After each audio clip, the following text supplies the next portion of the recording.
Welcome back to Spotlight. Pamela, how do you measure success, and why is this new structure better for that individual that's looking to become employed? Well, again, the federal government as well as the state, they have performance measures when you're using these federal dollars. And many of the measures look at job placement, they look at work participation rates, they look at, we have a robust year-round youth program, we look at how many of our young people exit from our program into post-secondary education versus how many go on to some career. So there are certain measures that the federal and state governments set. But we also look at efficiencies. How quickly can we get these dollars on the ground? How well are the services being delivered by our service providers? Are we meeting those outcome measures? Just the cost of doing business outside of the city. We've saved approximately 20% in just operating costs by moving these operations away from the city. So there are a number of ways to measure whether this is better for those that receive our services, not only the job seekers, but employers. It's a demand-driven system. So we look at what the demand is now in talking with employers. What are the jobs that are high growth, high demand sectors? The governor has identified 5 sectors: healthcare, IT, manufacturing, agriculture, and energy. So we work within those sectors, talking with employers, seeing where the jobs are today, seeing where the jobs are going to be in the future. So we can be much more efficient working outside of any kind of local government. When you look across the country, about 30% of workforce boards operate out of a nonprofit structure. It's just a much more efficient way to operate. Can you sustain this? And if so, what do you need to sustain it?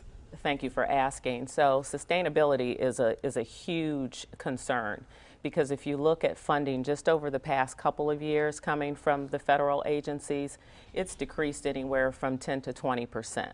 And so we're now better positioned to go after private dollars. It would have been tough being a city department and trying to create some public-private partnerships with all that's going on fiscally with the city. So now we're positioned to go out, raise dollars from philanthropic community, private corporations, and leverage these public dollars with private dollars. David Baker Lewis, try to clear this up for us. At one time, you had founded an organization called Detroit Private Industry Council back in 1984. That has a link to what's in place today, of which you're chair. What's the difference, and why was that of concern to people? Glad you asked, Chuck. In 1984, when the Private Industry Council was created, actually it was the entity under federal law that was doing the same thing that DESC is doing today. But it was determined at that point in time that a nonprofit would be the best way for the city to assist that evolution.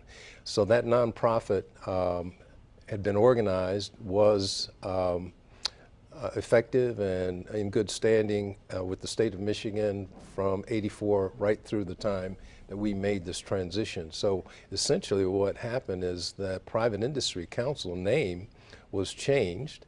The corporate entity essentially was the same, but the name was changed to Detroit Employment Solutions Corporation. So there's an affinity of that older entity with what we have right now. So it took on the old role that it had as assisting delivery of workforce development services in the city. I think before Detroit Workforce Development Department was organized. So there's a continuity right there. The chair of that board is Cal Sharp, who's been a tremendous partner in our effort to make this transition. Cal is a senior vice president of human resources at Penske Corporation. He's a longtime member of the policy board, Detroit Workforce Development Board. And so we have worked collaboratively with him and with the new board at the DESC to put our combined entities in a position to be more effective and be more efficient and be on the state's all-star workforce development team. That's our goal. All right, very quickly before we go to this last commercial break, Chantel Jenkins, member of the Detroit City Council, is a current member of your board. We have nominated Member Jenkins to be on the board. That letter is going out in the next week or so from Mayor Bing, and so we hope she accepts the nomination. All right, and you think it would be important to have a member of City Very Council important. on your board Very important. to represent them? Absolutely. All right, we'll be right back, and we'll look ahead towards the future a little bit. We'll be right back. Stay with us.